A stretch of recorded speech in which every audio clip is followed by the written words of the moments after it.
Good afternoon.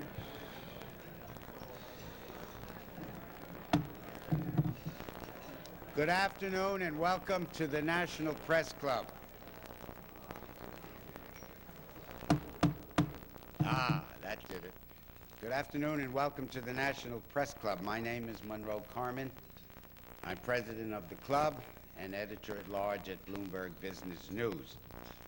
I'd like to welcome club members and their guests in the audience, as well as those of you watching on C-SPAN or listening to this program on National Public Radio or the Global Internet Computer Network. Before introducing our head table, I would like to remind our members of upcoming speakers. Friday, tomorrow, President Cardoso of Brazil will discuss the challenges facing his country. Next Tuesday, the 25th of April, former presidential candidate Ross Perot will tell us what he thinks of what's been going on in Washington over the past 100 days. And on Thursday, April 27th, Senator Bob Kerrey, Democrat from Nebraska, will try to answer the question, do Democrats stand for anything anymore? That's his topic. Transcripts and audio and videotapes of Press Club luncheons are available by calling 1-800-500-9911. And if you have questions for our speaker today, you'll find cards at your table. Please write your questions on them, pass them up, and I will ask as many as time permits. I'd now like to introduce our head table and ask them to stand briefly when their names are called. From your right, Timothy Noah of the Wall Street Journal, Mary Beth Regan of Business Week, Laura Parker, Detroit News, Jack Cushman, New York Times, Loretta Uccelli, Associate Administrator for Public Affairs at the Environmental Protection Agency. On the other side of the lectern here, skipping over our speaker, Mark Johnson, Media General News Service and Chairman of the National Press Club Speakers Committee. Gaylord Nelson, Earth Day founder and former senator from Wisconsin and counselor to the Wilderness Society. Greg Gordon, Minneapolis Star-Tribune and member of the Speakers Committee who arranged today's luncheon. Thank you, Greg. And Dory Miner of Copley News Service. On this, the 25th anniversary of Earth Day, it would be hard to find a more appropriate speaker than our guest today. Carol Browner has dedicated her career to protecting the nation's soil, air, and water. First as a congressional aide, then as a top state official in Florida, and now as administrator of the Environmental Protection Agency. Ms. Browner grew up in South Florida, a bike ride away from the Everglades. Her parents, college professors, taught her an appreciation for the natural world. Later, as Secretary of the Florida Department of Environmental Regulation, she helped work out a settlement with the Justice Department to halt pollution of the Everglades. Although she was a youthful 37 when President Clinton took office, it was no surprise that he chose Ms. Browner 2 years ago to head the EPA. She had worked as legislative director for a most environmentally conscious senator, Al Gore. At EPA, Ms. Browner has again worked closely with now Vice President Gore to reinvent her agency's approach to the environment. The centerpiece of her program sounds something like something that could have been drafted by congressional Republicans. It's called the Common Sense Initiative. It aims to achieve the best public health and environmental protection for the least cost. And like Republicans, Browner has listened to industry's concerns, recently simplifying 25 environmental regulations and scaling back paperwork. She also has strived to build bridges between environmentalists and industry. Her proposed legislative reforms to the Superfund Toxic Waste Cleanup Program drew support from both the Sierra Club and the chemical manufacturing industry. Ending decades of California water wars, she negotiated water quality standards for San Francisco Bay, and she put in place broad protections for the Great Lakes. Though she may, at times, talk like a Republican and walk like a Republican, Liz Browner is no Republican. She's a Democrat. And her relationship with the new Republican Congress is anything but a love fest. In truth, the honeymoon is over. High-profile fights have broken out over policies that will affect the quality of the earth for many years to come. When House Republicans embraced legislation requiring EPA to conduct lengthy and costly risk assessments before adopting new regulations, Ms. Browner lambasted them for perverting both science and common sense. No more Ms. Nice Guy. She declared that, quote, 20 years of protections for our children and our air and our land and our water are being rolled back in the dead of the night. She has similarly assailed proposed GOP revisions to the Clean Water Act and the Safe Drinking Water Act. Republicans have retaliated by accusing her of illegally lobbying Congress and preparing a political hit list of GOP lawmakers. Ms. Browner has called the attacks an attempt to silence her. As we will see today, the EPA administrator will not be silenced. Ladies and gentlemen, please welcome to the National Press Club, Carol Browner.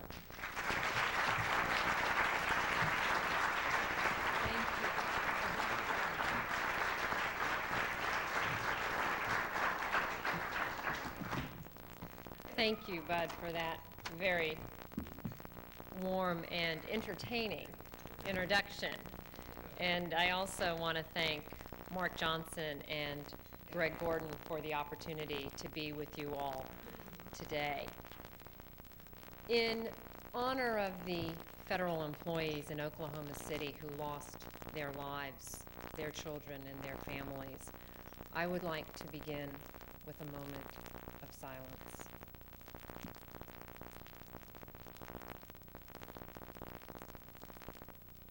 As the President said yesterday, this country will not tolerate terrorist actions, and those responsible will be swiftly brought to justice. This is a tragedy in our country, and our thoughts and prayers are with the people of Oklahoma City.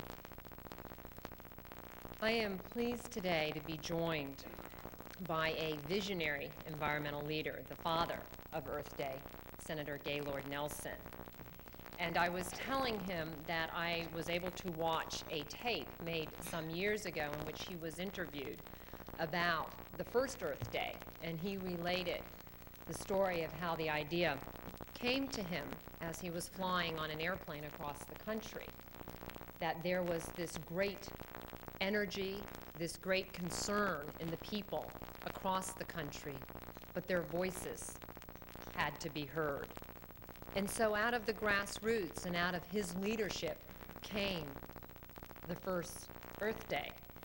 And I don't think anyone could have believed on that day that 25 years later it would be a tradition, not just here in the United States, but around the world. It is because of leaders like Senator Nelson that we can celebrate the progress of environmental protection and look ahead to the challenges of the future. We are very grateful for the commitment and vision you brought to our efforts to save our environment. Thank you.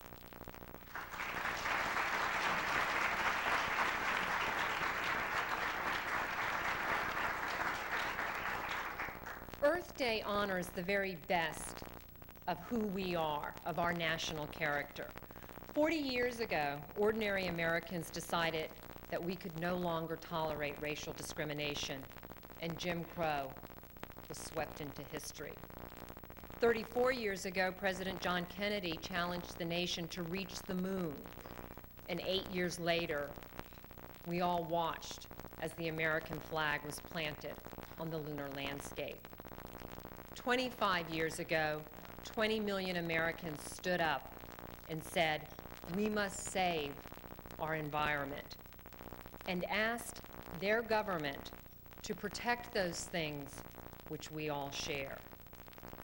The progress that we have made in the last 25 years stems in large part from the belief of the Congress, the recognition of 6 presidents, beginning with Richard Nixon, that government does have a responsibility to protect those things which we hold in common trust: our air, our land, our water, our children.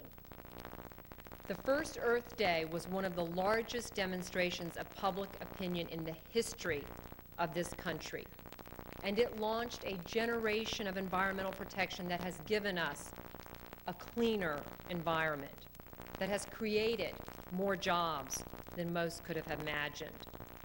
We have made real progress. We no longer have rivers that catch on fire.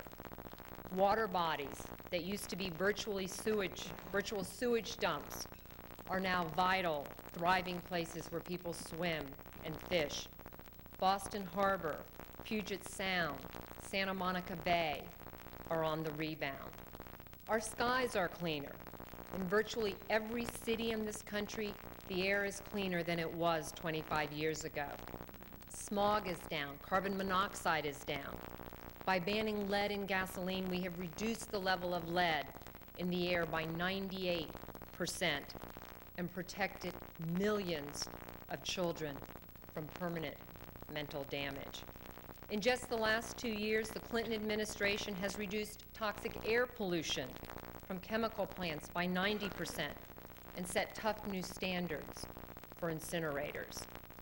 In cities such as Detroit, Miami, San Francisco, industry, small businesses, schools, city government, and millions of ordinary citizens have joined together and made changes in their everyday behavior that has resulted in cleaner air for all to breathe. We've protected the public from toxic chemicals and hazardous waste. We banned DDT. Industrial emissions of toxic chemicals have decreased. Hundreds of toxic dump sites have now been cleaned up, and the creation of new toxic dump sites has all but been eliminated. Across this country, American industry accepted its responsibility. Thanks to environmental laws that required them to change their ways, companies as large as the biggest manufacturers in America and companies as small as the dry cleaner on the corner now consider pollution control to be a part of how they do business. The auto industry accepted the technological challenge to reduce air pollution, and compared to 25 years ago, today's new cars use only a third as much gas and emit 90% less pollution. Small businesses accepted their responsibility. With the help of EPA, small printing companies have found ways to stop using polluting solvents.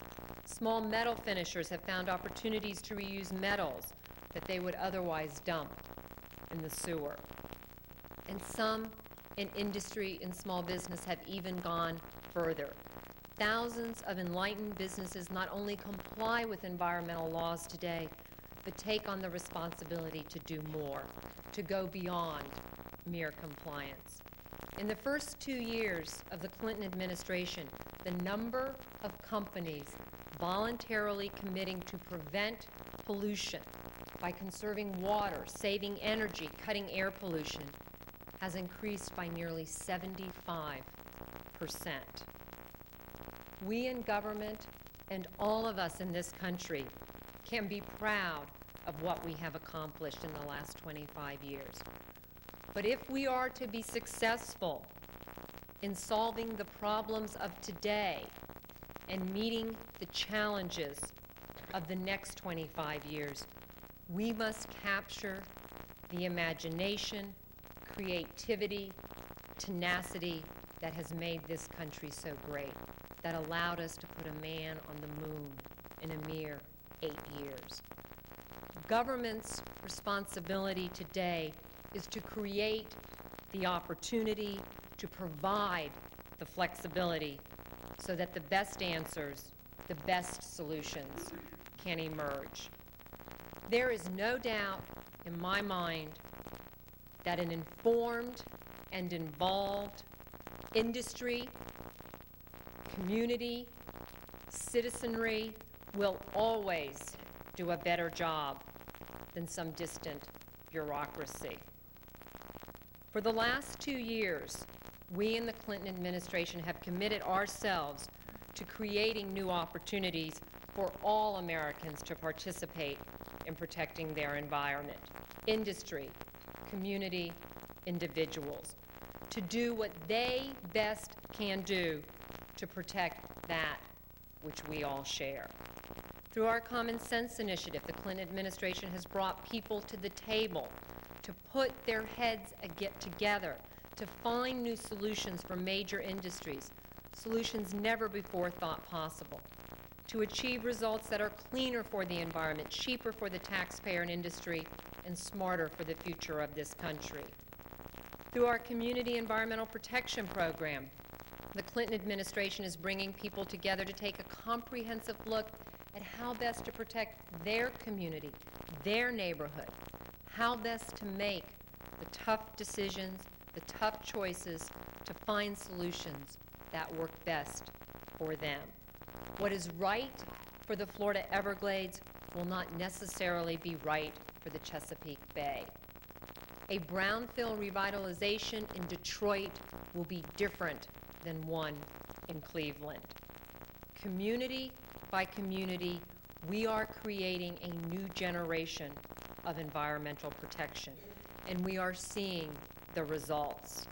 The San Francisco Bay Delta, we ended 30 years of water wars by recognizing that the competing demands for scarce resources had to be solved not through confrontation, but by building consensus, by listening, by working together.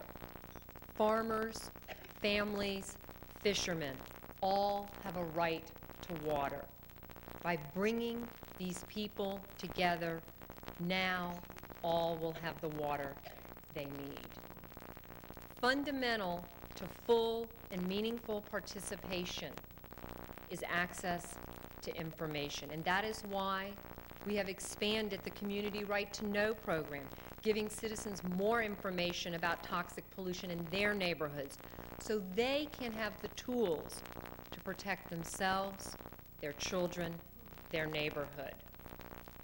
On this 25th anniversary of Earth Day, it is appropriate to rejoice in the progress that we have made. But simply because we have solved some of the more obvious problems, we cannot declare that our responsibility has ended, our job is done, our commitment can waver. Our commitment cannot waver. The job is not done. The responsibility is still ours. Today, we must renew the resolve that 20 million Americans made 25 years ago to manage responsibly the natural resources upon which life depends. There are those who claim that all we have left is the pointless pursuit of trivial risks. They are dead wrong. Water, the basis of life itself. Despite all of our progress, 40% of our rivers, our lakes, our streams are still not suitable for fishing, for swimming. Today, more than 1,000 warnings in rivers, lakes across this country telling pregnant women, children, don't eat the fish from your local river, your local lake. 30 million people in this country get their drinking water from systems that violated public health standards in the last year.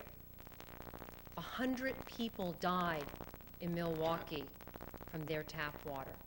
Hundreds of thousands were sick for 7, 10 days. 2 out of 5 Americans still live in a city where the air does not meet public health standards. Asthma has risen 40% in little more than a decade. And a recent study shows that soot, tiny particles of air pollution, pose a much greater risk, taking years off of the lives of Americans. 1 in 4 Americans still live within 4 miles of a toxic dump site. In 30 years, after Rachel Carson warned of the dangers of pesticide use, we have doubled the number of pounds of chemicals we use in producing the food we eat. 1 in 9 American women will develop breast cancer during her lifetime.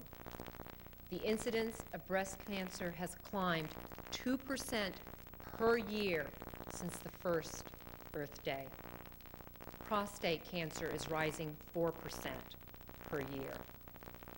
There are many scientists who believe that the increase in these cancers is due to environmental factors. We must find the answers.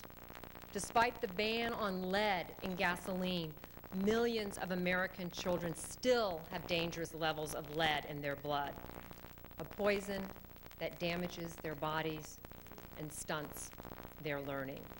We must accept the responsibility to protect our children. The job is not done. We are engaged today in perhaps what is the most important environmental debate in 25 years.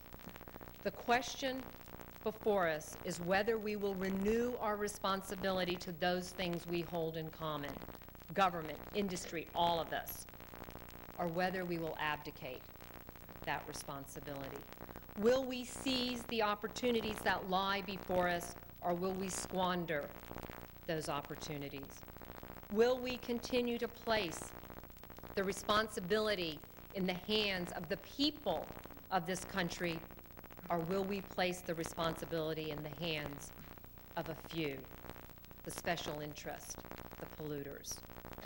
Today, there are those who would take away opportunity from the people of this country, away from the people who want to fish in the rivers, drink safe, clean water from the tap, away from the parents who want their children to be able to play in a park that is safe, away from people who want to breathe clean air, away from government who has a responsibility to protect its people. There are those who ignore government's accomplishments, who belittle the profound commitment that mainstream America has to a healthy environment, who would casually turn back the clock to a time when American rivers caught fire and the lead in the air poisoned our children. In the past 100 days, we have seen actions that threaten to roll back the progress of 25 years and undermine virtually every public health and environmental protection that we have come to depend on. We have heard a member of the congressional leadership declare that DDT is not harmful and call for a shutdown of all environmental regulations. We have seen votes cast in Congress on legislation that would provide more protection for polluters than for ordinary Americans who depend on clean air, clean water, safe land for their economic and environmental health. We have seen lawyers and lobbyists for polluters invited into the back rooms of Congress, where behind closed doors, without public scrutiny, without public debate, they have written for themselves special exemptions from environmental responsibilities. We have seen a bill passed by a House committee that would increase the amount of sewage and industrial waste pouring into our rivers and streams. A bill that would allow the loss of over half of this country's wetlands. A bill that systematically undermines each and every one of the tools we have used for the last 25 years to clean up our water. We've seen members of Congress vowing to rewrite the Clean Air Act, again, to reverse the progress of the last 25 years. And we've seen legislation that would add more than 100 new opportunities for special interests to tie up the work that we do, to tie up the public health protections we seek to set. We've seen legislation that would use taxpayers' money to pay polluters not to pollute. And we have heard of proposals that Superfund should be amended so that the public, rather than the polluter, would pay to clean up the contaminated land. Whose interest does it serve if we shift this burden from the polluters to the American taxpayer? This administration came to Washington. I came to this job because I recognized that we needed to change the process by which we meet our public health and environmental goals. And for 2 years, we have engaged in a serious discussion and debate over how best to reform the process, to make it more flexible, more cost-effective, more sensible, more protective. But there is a difference between reform and repeal. What we are seeing today is an effort to roll back progress, to stop in our tracks, all under the rhetorical cover of job creation, wage enhancement, sound or science. If Congress is intent on reversing the commitment that they and all of us made to public health and our environment over 25 years, they have an obligation to inform and involve the American people in that debate. The public health protections that have been guaranteed the American people in the Clean Air Act, the Clean Water Act, the Safe Drinking Water Act should not be changed without full and thorough public debate. They should not be casually swept away. I believe that as the head of this country's environmental agency, I have a responsibility and an obligation to speak out. And I will continue to do so if I believe that vital public health and environmental protections are in danger of being undermined or eliminated. After all of the progress we have made since the first Earth Day 25 years ago, we cannot go back. We must go forward. What has made this country great is our willingness to take on the tough jobs, to rise to the challenges, to seek new frontiers. We have fought for democracy and economic prosperity. We have fought for equality, and we have reached the moon.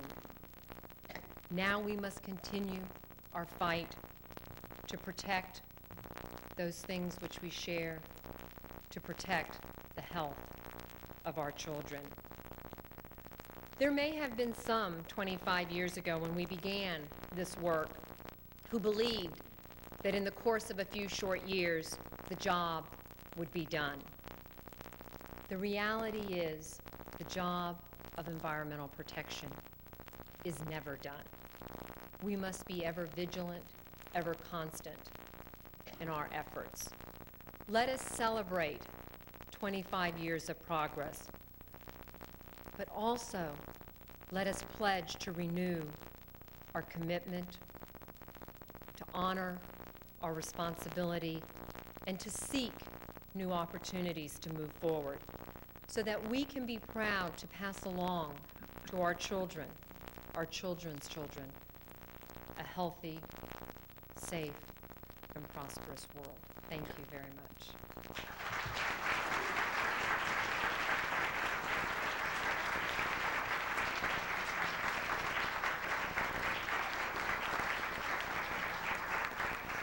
Thank you. Now comes the hard part. We have a whole bunch of questions here. The Senate version of what is termed as regulatory reform passed 100 to nothing. While you may not wish to endorse specific legislation, do you support the Senate proposal in general? And if not, do you support any increase in congressional regulatory oversight? I presume that the question either goes to a bill that was passed last year, the Johnston reg reform bill, or perhaps the moratorium legislation that was passed more recently in this Congress.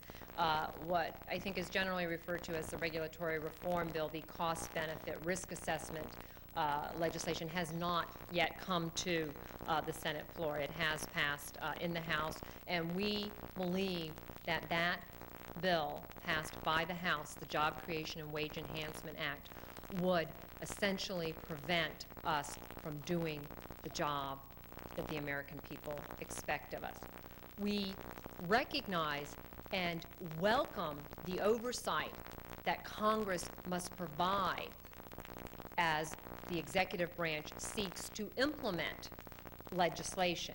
And so a 45-day holdover passed by the Senate that would allow Congress to look at an individual rule adopted by an agency, a standard set, is not inappropriate. We think that is a proper exercise of authority and recognizes our tradition in our government of a separate executive branch from our legislative branch. The moratorium passed by the House, which would prevent EPA and all other regulatory agencies from adopting any standards for the next year, is not an appropriate allocation of authority. The executive branch has the responsibility to implement the laws passed by Congress, and that responsibility should not be taken away through a moratorium. If they don't like the laws they pass, then they should change the laws, but they should allow the executive branch to act.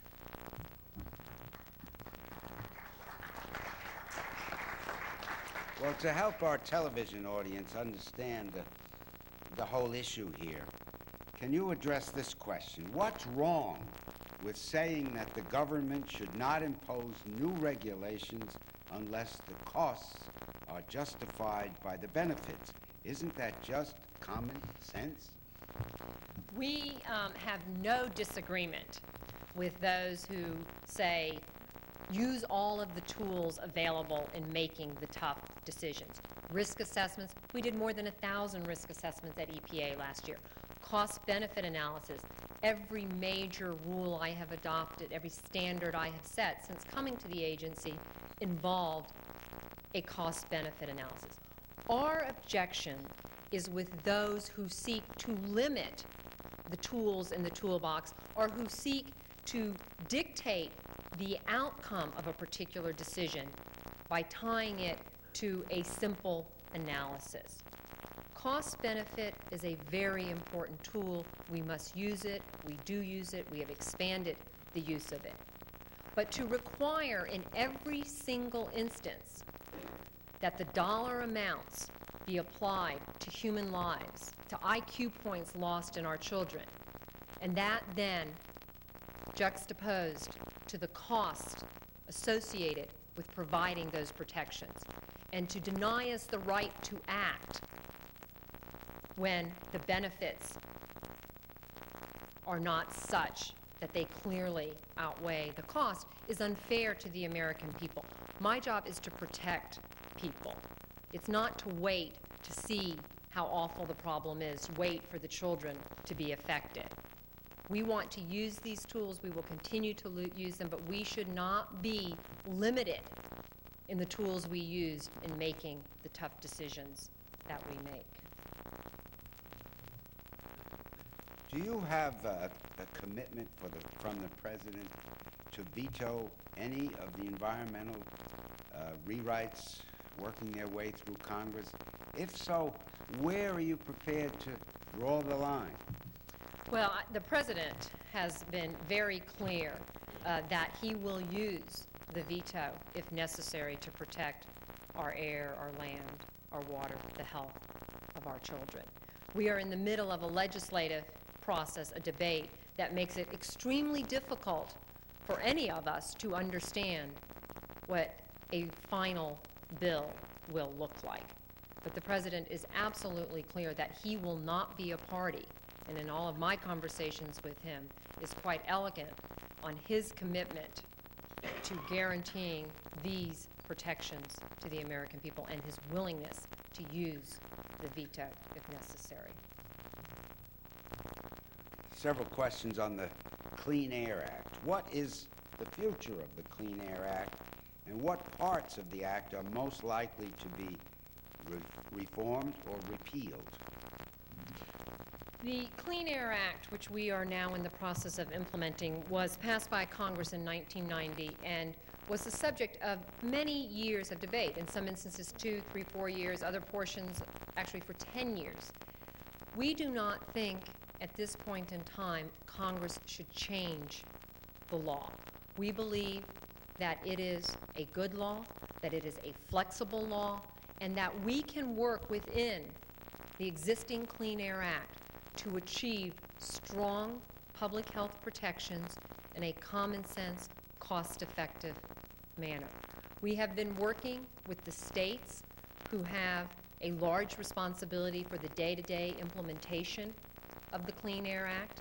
They came to an initial meeting with us back in December with 65 concerns they had as to how we were moving forward with implementation. And in the course of just one meeting, we resolved 62 of those concerns. By sitting down, working together, we have been able to solve the problems, the concerns that have been raised as to the process of implementation within the Clean Air Act. We continue to believe that strong standards, public health standards, are essential, and that law provides us the opportunity and requires us in setting national air quality standards to guarantee the American people that their health will be protected, and we do not think that should be changed. Do you believe the administration will be able to reach a compromise with Republicans on their desire to repeal retroactive liability for Superfund? If so, can you provide some insight as to what the compromise might be, and you might explain what retroactive liability means for the people out there? The issue within the Superfund program goes to who pays and how that payment is allocated. President Clinton and I fought hard last year to see Superfund reauthorized. We believe the program is broken. It needs to be fixed. We have done everything we can within the existing statutes. This is a case where we would ask Congress to act and to act expeditiously. The bill they had before them last year, as you said earlier, was supported by everyone from the Sierra Club to the Chemical Manufacturers Association. There has never been a piece of environmental legislation to enjoy that breadth of support. At the end of the day, we do not think the American taxpayers should be asked to pay to clean up the pollution. We believe the polluters should pay. That is a concept embodied in the original law that should be retained. How you allocate responsibility among the polluters, the process you use for determining who pays what share, that should be changed. We proposed last year a system that would have brought everyone to the table and used mediators, get it away from the lawyers, get it out of the courtrooms. But at the end of the day, we should not see some huge public works program created, some large tax placed on the American people to clean up this pollution. With the latest relaxation of vehicle emission standards, Does that mean if we don't continue to reduce air pollution from automobiles, will factories and other sources of pollution be forced to do more to reduce emissions? I'm sorry. It's a little Whoever technical. gave me this question, I want to thank you. Okay. We haven't changed. No, and I think this question, I think, illustrates how difficult change can be for people to understand. We have not changed the standards for automobile tailpipe inspections. What we have changed is the process. The standards are the same. The protections that will be given the American people are the same. But the means by which we will meet those protections have been changed. It has been made more flexible, easier for the consumer, easier for the states. The cost of improving air quality when done through a tailpipe inspection program is $500 a ton for VOCs. A similar reduction from a smokestack is anywhere from $2,000 to $10,000 a ton. Tailpipe inspection programs are a common-sense, cost-effective way to clean up the air that we breathe. And every time you get your car inspected, you are doing your part for cleaner air. You are accepting your responsibility to do everything you can for your children, for your community. We have not changed the standards. We will not change the standards. But if there is a way to provide flexibility, a simpler way to get the job done, then we will change the process. Well, speaking of automobiles, will EPA hold firm on enforcing its reformulated gasoline policy? And what about Wisconsin? 90 million people today are using cleaner gasoline. Every time you fill up your car here in the DC area, you're doing your part to clean the air. This is gasoline that has fewer toxic emissions associated with it, less benzene.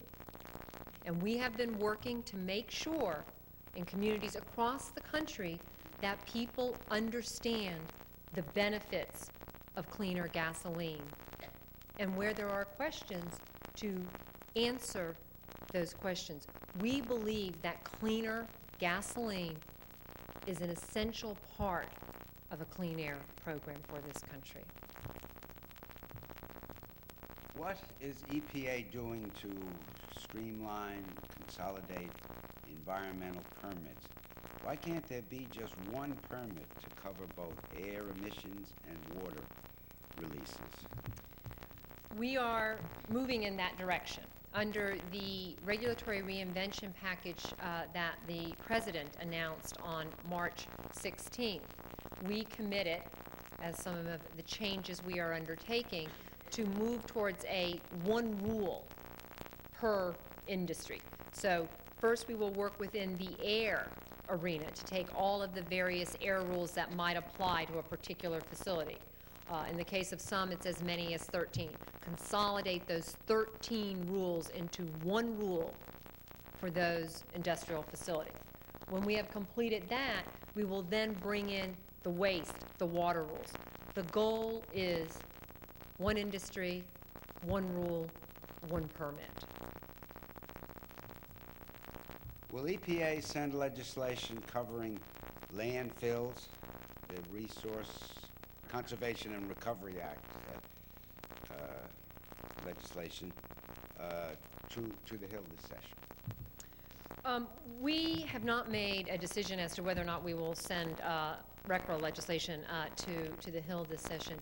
We are looking at the RCRA law, looking at the program to determine if there might be, in some instances, very specific changes within the existing law that would give us greater flexibility to accomplish the goals of the program, but we have not made a decision.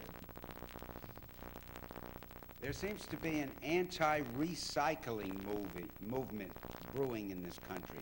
What place do you see for recycling in waste management and its prospects?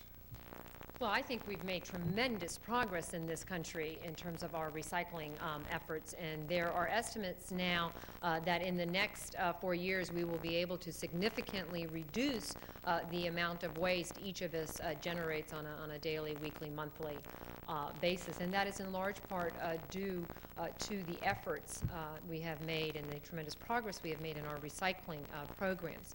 Since coming to the agency, I have worked to connect the dots, if you will. We have these programs out, the curbside programs to collect the waste.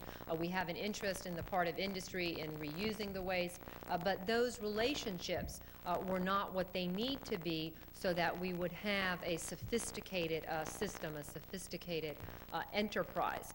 And we did work with the Chicago Board of Trade that is going to computerize all of the interchanges that are necessary so that someone who collects the waste will be able to put up on a computer system they have X pounds of this, and someone who needs it will be able to buy it off the system, bringing those in need together with those who are collecting, connecting the dots that have not heretofore been connected, closing the loop so that the system becomes more efficient and can expand even more. Why don't you push for disposal of radiation waste in the deep, deep ocean? You know, if 25 years has taught us anything, it should be that out of sight, out of mind solutions don't tend to work very well. What we have to be about is reducing the amount of waste we generate, reusing, recycling, and then and only then looking to disposal. I think it is not wise, whether it be in this instance or any instance when we dispose of waste, to try and simply get it as far away and as deep under as possible. It doesn't necessarily provide the protections that are important to the people and that we have a responsibility to give the people. At a time when Congress is likely to cut dramatically federal aid at EPA and other agencies, are you concerned about the ability of state and local governments to keep pace with public environmental expectations?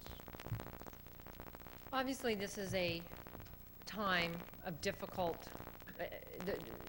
resources. Money to do this job has become increasingly constrained. And we are working with state, local governments to understand what each of us can best do in this job of environmental and public health protection. There are some things that the federal government can do better than state and local government. There are other things that state and local government can do better than the federal government. I come from a large state environmental agency. I have a great deal of appreciation for the skills and the strengths that they have. But I think we would all agree that a federal agency setting national drinking water standards, national air quality standards, is something important in this country. We want to be able to know when we travel from Washington to San Francisco that the water we drink is safe. And the way to make the best use of the dwindling resources available to this job is to understand which level of government can best meet the challenge, can best solve the problem.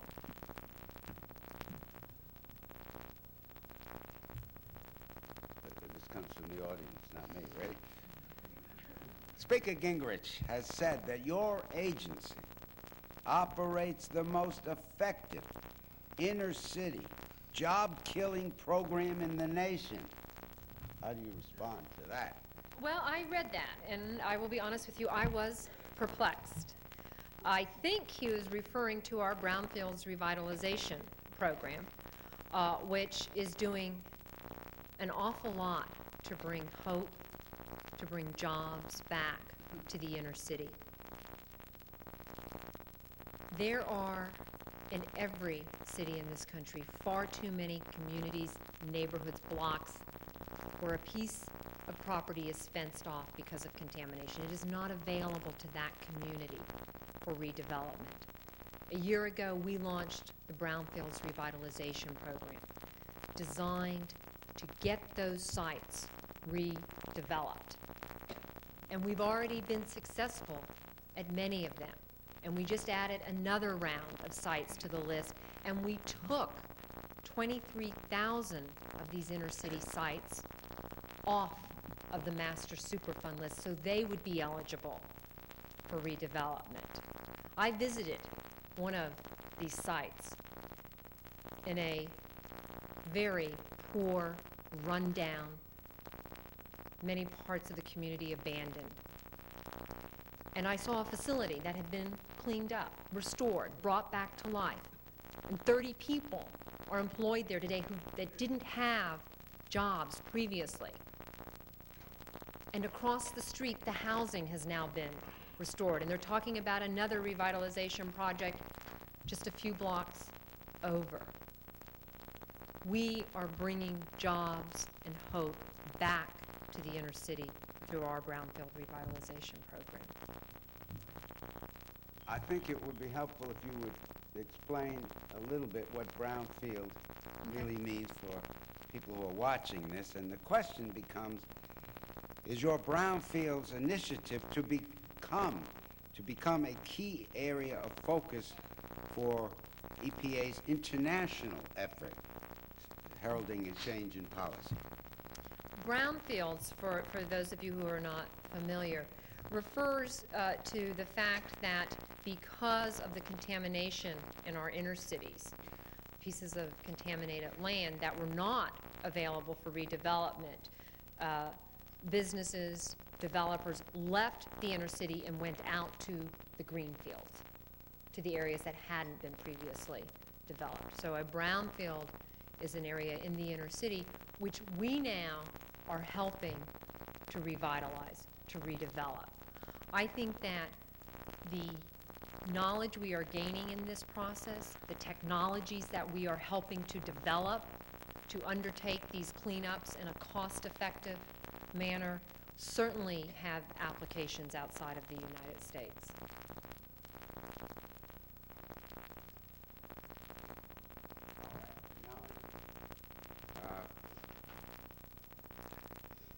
Frankly, we had a guest speaker here yesterday morning, Jean-Michel Cousteau, a renowned environmentalist. And he said it's true. In his view, we don't need new environmental regulatory laws. But that he, frankly, was, in his word, disappointed, unquote, in the Clinton administration's record on enforcing the laws, and particularly President Clinton's failure, despite what you said earlier, to speak out more forcefully on behalf of the environment, similar to what he's done on behalf of the ban on assault weapons. There has never been a president who cares more about public health and environmental protections. If you look at what we have accomplished in 2 years, we have done more to clean up the air, to clean up the water, to provide access to information than any prior administration. President Clinton has fought and gotten for EPA the largest budget in the history of the agency. More resources, more people for us to do our job. A difficult task in this time of budget tightening. With respect to enforcement of our environmental laws, we have collected in the last 2 years the largest fines ever paid for failure to comply with this country's environmental laws. And we did this at the same time that we reorganized and strengthened our Office of Enforcement. When Ann Gorsuch was at the agency, she dismantled the Office of Enforcement, spread it across the agency. And every administrator since me has had the opportunity to undo that and chose not to. We did it. We reorganized it. We strengthened it. We created a compliance assurance program within that office, because what we really want is for people to comply. And while we were doing all of that, we collected the largest fines in the history of the Environmental Protection Agency, and we increased our criminal actions. And just recently, we're successful in seeing people sentenced to jail for killing children because of illegal dumping of hazardous waste. Thank you. And before we get to our famous final question, I have a few gifts for you. First, a certificate of appreciation for taking the time to be with us today. Secondly, knowing of your interest in protecting endangered species, we have, instead of the coffee mug, we have a panda bear for you. It says on its T-shirt, "I can't bear not being a member of the National Press Club." Thank you. Now, final question. Given Speaker Gingrich's view of your agency, why not try a pilot project? Repeal all environmental laws, roll back all environmental regulations in one specific area and see how that works. Perhaps you could choose Marietta, Georgia.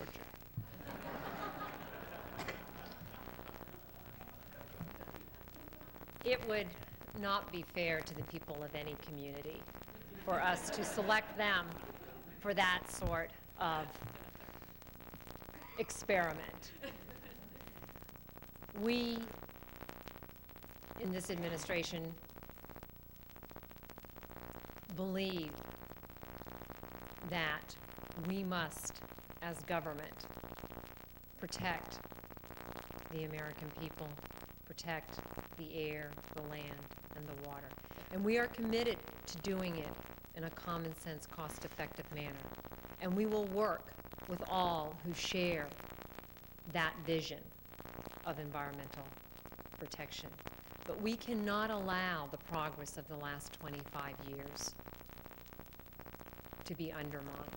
We cannot allow our ability to meet the problems of today and the challenges of tomorrow to be undermined. We have a lot to celebrate in terms of the progress we have made in the last 25 years. But we should take a moment on this Earth Day to recommit ourselves so that 25 years from today, we will again have something to celebrate. Thank you all very much. Thank you. Thank you, Madam Administrator.